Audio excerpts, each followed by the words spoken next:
وَيَا قَوْمِ اے میری قوم لا أَسْأَلُكُمْ عَلَيْهِ مَالًا میں مانگتا نہیں اس تبلیغ پر تم سے مال. مال کے کمانے کے طریقے دنیا ہے، دین نہیں ہے. اگر دین مال کمانے کا سبب بن جائے تو اس کی مثال ایسی ہے جس طرح یاقوت و مرجان کوئی گوبر کی قیمت بیچے. تو یاقوت اور مرجان جب مٹی اور ریت کی قیمت سے بکنے لگے تو اہانت کی مثال پوری ہو گئی. اس لیے امام ابو حنیفہ سے منقول ہے کہ دین پر اجارہ نہ ہو تو بہتر ہے. ہاں دین کے اکرام میں مال ہو. ترمذی شریف میں ہے آن صلی اللہ علیہ وسلم نے فرمایا تم لوگ اونٹنی کو اونٹ چھوڑ کر اس کے پیسے نہ لو، کیا اونٹ کا پیشاب اور منی بیچتے ہو؟ صحابہ نے کہا ہمیں اس کے بدلے میں جو کچھ دیا جاتا ہے بطور عزت کے دیا جاتا ہے، ہمارے ہاں بڑی عزت سمجھی جاتی ہے. تو آپ نے فرمایا اگر عزت سمجھی جاتی ہے پھر لے سکتے. اب اگر حافظ قرآن کو ختم پر یا تراویح پر جو دیا جاتا ہے وہ اجرت ہے، پھر تو دینے والے سب کے سب کفار و مرتد ہیں، کیونکہ وہ اللہ کی کتاب کا سودا کر رہا ہے، اور کتاب کے سامنے قرآن اور سنت کے ایک ورق کے سامنے ساتوں آسمان و زمین بے قیمت ہے.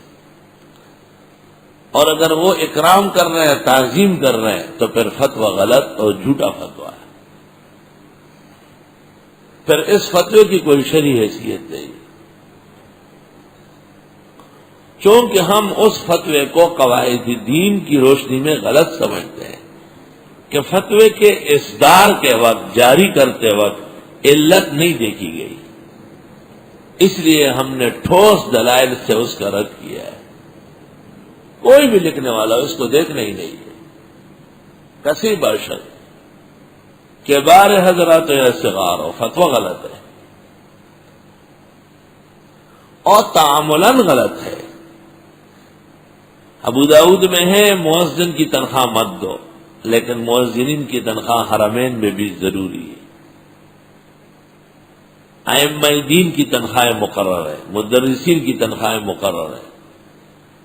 تو ایک غریب عاجز قرآن خوانی کرنے والا اور قرآن پاک تراویح میں پڑھنے والا وہ مسکین رہ گیا. فإن المعطی والآخذ آثمان، وہ لینے والا اور جو دے دونوں گناہگار ہوں گے. کلا ثم کلا، غلط در غلط فتویٰ. اس کو دینا صرف مستحب نہیں بلکہ واجب ہے، کیونکہ نہ دینے سے اس کی دل آزاری ہے، اور جس نے اتنا بڑا احسان کر کے قرآن سنایا ہے اس کی دل آزاری جائز نہیں ہے. کبھی کہتے ہیں ضرورت نہیں ہے، میں کہتا ہوں ضرورت تین ہے: ضرورت دینی، ضرورت عرفی، ضرورت دنیاوی. دین کہتا ہے تراویح میں قرآن سنانا چاہیے تاکہ سنت قائم رہے. عرف کہتا ہے کہ مساجد آباد رہے. حافظ صاحب کی ضروریات تقاضا کرتی ہے کہ اس کو خوب دیا جائے. مجھے ان کے ہر نقطے پر اعتراض ہے. ہر لفظ دارالفتہ سے نکال کے غلط نکالتے ہیں، بغیر سوچے سمجھے نکال رہا ہے. اور کوئی بھی فتویٰ لے کے وہ قدیم فتویٰ جو قرآن و سنت کے خلاف فتویٰ لکھا گیا ہے، کیونکہ نبی نے کہا ہے ان خیر ما اخذتم علیہ اجرا کتاب اللہ، اور یہ بخاری میں 14 جگہ ہے. بہترین اجرت وہ ہے جو قرآن کے بدلے میں تمہیں مل جائے. یہ ہم تعظیم اور تکریم سمجھتے ہیں.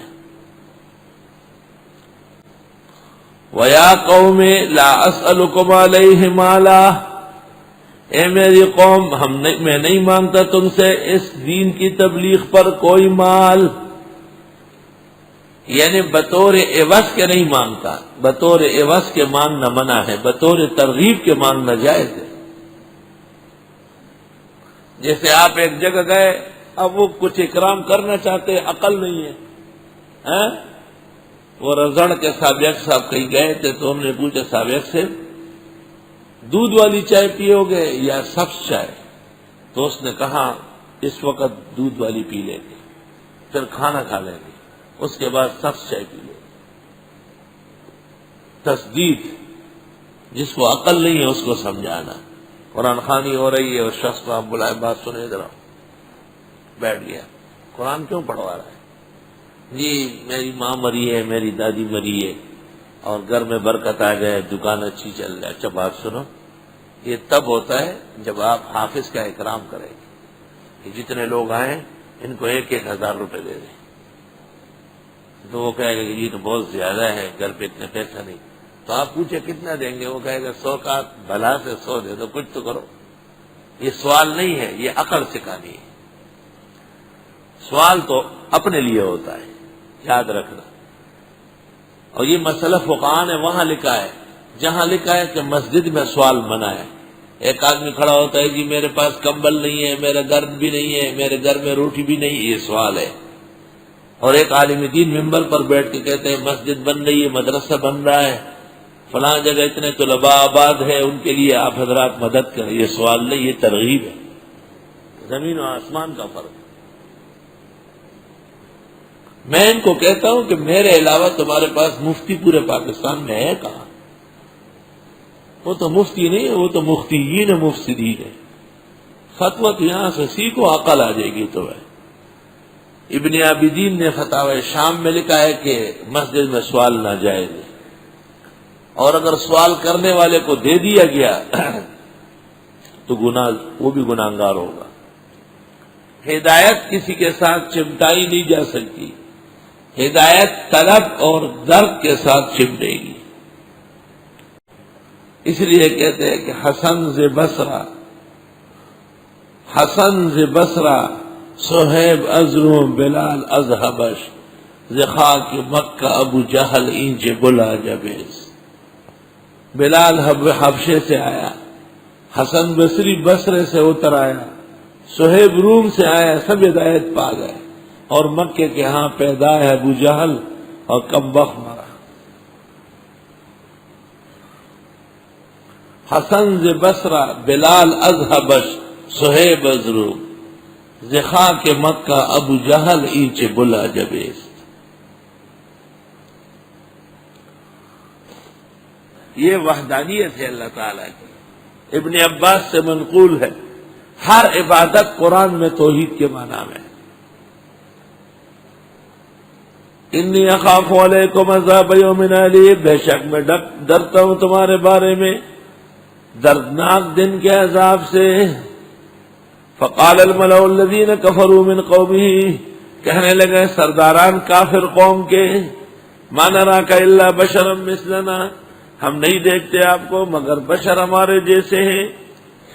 وما نراک اتبعک، ہم نہیں دیکھتے کہ آپ کے ساتھ ہوئے ہیں، الا الذین هم اراذلنا، مگر وہ لوگ جو کمزور ہیں ہم میں، بادی الرأی، سطحی نظر ہے ان کی، سطحی نظر۔ ہمیشہ کافر مسلمان کو رذیل اور سطحی نظر کہتا ہے۔